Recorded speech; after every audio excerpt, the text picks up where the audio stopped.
You're watching Council Wrap-Up for the month of February. I'm Susan Kennedy. Up first this month, Councilmember Craig Rice held his first of 5 public education forums at Damascus High School, where the topic of school safety was on everyone's mind. I wanted to just go ahead and start off by saying thank you to everyone who's come out this evening for our... It's the 4th year for the budget forums hosted by the Council's Education Committee Chair, Craig Rice.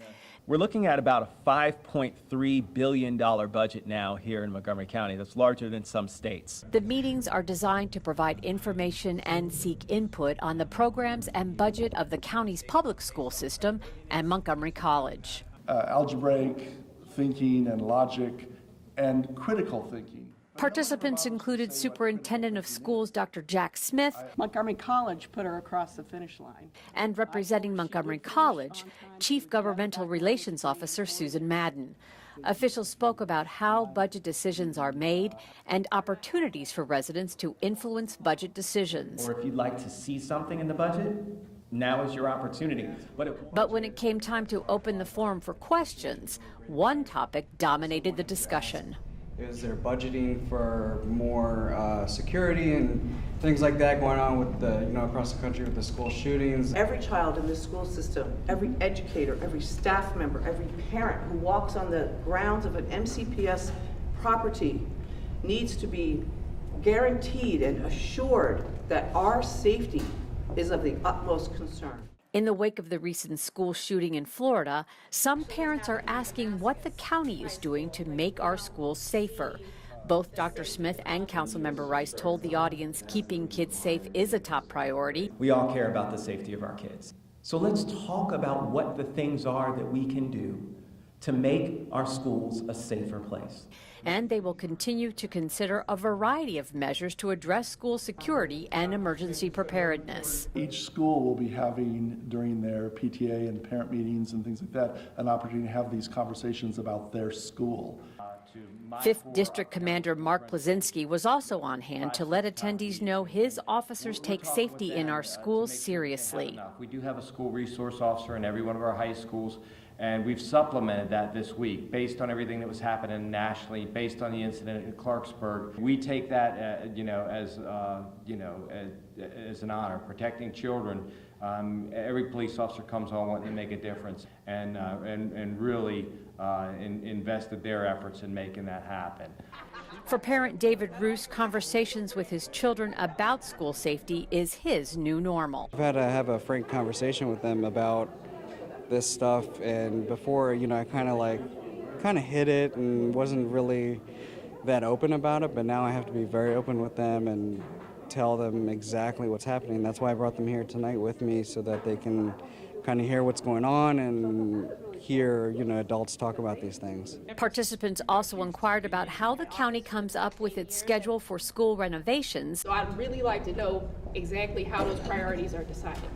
As well as the issue of students who are facing depression and anxiety. The anxiety in this county is through the roof. But in the end, keeping kids safer at school dominated the night. The police are great, they're wonderful. I commend the people in uniform, but that's not going to stop a school shooter. There needs to be a proactive approach to security for our kids. I mean, our kids are the most precious things we have, and we should be protecting them. Our children cannot wait. We are losing kids every day. Well, I certainly understand that folks are frustrated and concerned because there's not a lot that you can do when it comes to an active shooter walking in a school. We can harden a building as much as we can possibly do, and in reality, there's still ways in which folks can get inside. But that being said, there are procedures and policies that we can put in place, working with our community and with our school leadership to identify the best ways for us to try and keep our students as safe as possible. And even with the passionate discussion that reverberated throughout the evening, the forum achieved the goal of gained understanding and trust. Also this month, Montgomery County elected officials introduced a resolution that solidified their support of public employee unions. I'm Mark Janis. I live in Springfield, Illinois. I work for the Department of Health Care and Family Services, and I'm the lead plaintiff in Janis versus AFSCME.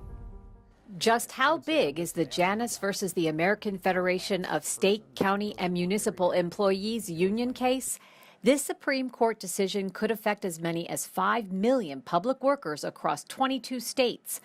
Plaintiffs in the case argue mandatory union dues violate their First Amendment rights. All right, welcome everybody. My name's Hans Reamer, and I'm president of the Montgomery County Council. However, county leaders say the case could have a major impact on its public employee unions, which they say are the backbone of the county workforce. The future of collective bargaining is, in many ways, at stake. And for us in Montgomery County, the future of our labor management partnership is at stake. And we are very concerned about our government's ability to work closely with our employees to achieve our goals. And this is why it is important to stand up and to explain and to forcefully add our voices to defend the rights of all of our unions throughout this country, to ensure that they don't begin by just starting here, begin to dismantle this extraordinary tradition, not only in this county, but in this country. But to me, the most important thing is developing a working partnership with our labor partners. And what bargaining guarantees is, at the end of the day, even if not everybody's completely happy, everybody's reached an understanding under which we're going to continue to work together. And I think having the ability to work with each other, having the ability to work out problems for everybody in your labor force, and then to walk away from the table and say, now we've got a job to do and we're going to do this job together, is the most important thing that comes out of working with labor. How many times have we heard in our lives that together we are strong, that when you're united we are strong? And that is what this discussion is about today. First off, the fact that you can have a table and that everyone around the table understands why someone is saying what they're saying. You need to have a table on many things in life, especially when you're talking to people that are actually doing the work for the people of Montgomery County. So all of us benefit as a result of their leadership, their cooperation, their participation. And we have been able to do that and provide great service with this county. I think it's a valuable, valuable service. It does not mean that we always agree when we're sitting at the table, but we have the opportunity to bargain, we have the opportunity to discuss, and when it's needed, they reflect on the great value of the services that they provide for the residents of Montgomery County. Montgomery County and Montgomery County Public Schools have joined governmental leaders throughout the country in an amicus brief, urging the court to uphold the long-standing Abood decision, which promotes good governance and efficient delivery of government services. The Janus versus AFSCME case will be heard early next week. Montgomery County wrapped up Black History Month with a special ceremony dedicated to some of our nation's heroes. County officials assembled with community leaders and residents at the Silver Spring Civic Building to honor the Buffalo Soldiers who served our country. The Great Hall at the Veterans Plaza building was officially renamed the Buffalo Soldiers Great Hall in honor of the heroic courage and sacrifice of the 92nd Infantry, a segregated unit of African Americans in World War II. It is my honor to dedicate this great hall here at Silver Spring Civic Building in honor of the Buffalo Soldiers. The Buffalo Soldiers served with honor and courage at a time when they were subject to discrimination in their own land. The theme this year of Black History Month is African Americans in times of war. And it's a lot about the service of African Americans over the years. And one of the great stories, of course, is the division of African American soldiers that fought in World War I and World War II. Here we have Veterans Plaza out in front of us, and there's a memorial, I believe, to Vietnam veterans. And this is a part of the story of service, and that isn't told as often. It is such a fitting tribute, to this part of history, to this recognition, especially because people may not know, but Montgomery County does have quite a number of historic geographic areas and families that have contributed so greatly to the African American experience, the history. Well, it certainly is significant in recognizing the contributions that they made to our community as a whole, to our history as a whole, when you look at not just Montgomery County, but this nation. And so it really is something that signifies that Montgomery County remains committed to not only being progressive about what we do in the future, but also recognizing how we couple that with the sacrifices that people have made in the past. This takes a significant civic space that's used by thousands, tens of thousands of people, and names it for a group associated with African American history and American history, and it says this isn't important enough, it should be named for you. And I think it sends a message that that this part of the community is important and that it's appropriate to name large spaces after people who've played a significant role. James Hardin Dartry, a longtime Silver Spring resident and Buffalo soldier who passed away in 2015, was also recognized at the ceremony.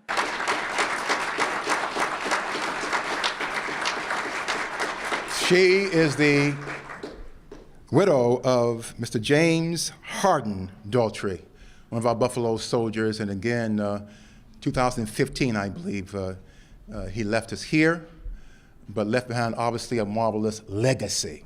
Doherty served in the Army's 92nd Infantry Division, and when he returned home, he wrote a book about his experiences.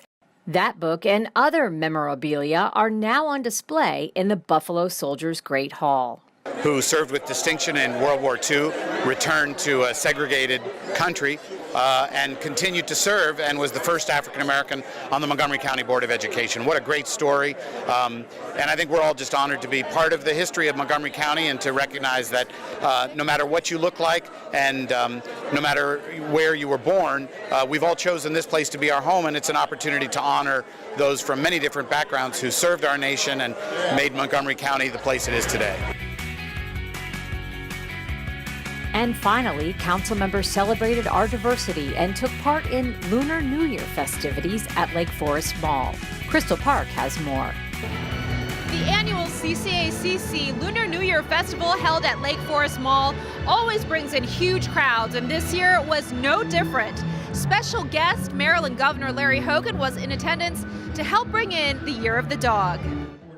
The governor of Maryland, along with his Korean wife, Yumi Hogan, were part of the VIPs in attendance at this year's Lunar New Year Festival at Lake Forest Mall. Council members were also on hand to present a proclamation and participate in the ribbon cutting. According to the Chinese zodiac, 2018 is the Year of the Dog. So what exactly does that mean? Dog's supposed to be loyal, honest, cautious, and prudent. And because of its characteristic of sincerity and loyalty, that it tends to try to do good things to others, to help others. This is the 21st year the celebration has been held at Lake Forest Mall. Every year, hundreds of people crowd around to watch the many performances, including the traditional dragon dance, martial arts demonstration, and lantern dance. I think it is so fitting to have it here at Lake Forest Mall in Gaithersburg, since this is one of the top 5 most diverse cities in the country. So it is really, truly a reflection of how we really value everything that is, diverse, or the cultural celebrations. The spectacle tends to attract people from all cultures, not just Asian Americans.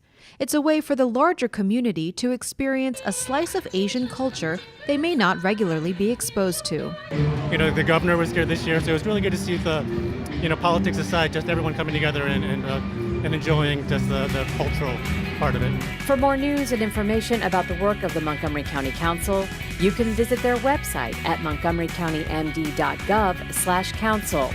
I'm Susan Kennedy for County Cable Montgomery. You wouldn't let money just blow out of your house. So when your AC or heater is on, make sure the doors, windows, and fireplace flue are shut tight. If you're headed out, turn down the AC or lower the heat by 10 degrees. And always keep your water heater set at 120. A little bit of common sense goes a long way. Get more great tips at energysaver.gov. Summer, my new dad took me on vacation. First, we went deep sea fishing. I'm so proud of you, son. Then, we went on Thunder Shark 3 times. You don't have to be perfect to be a perfect parent. Thousands of kids in foster care will take you just as you are.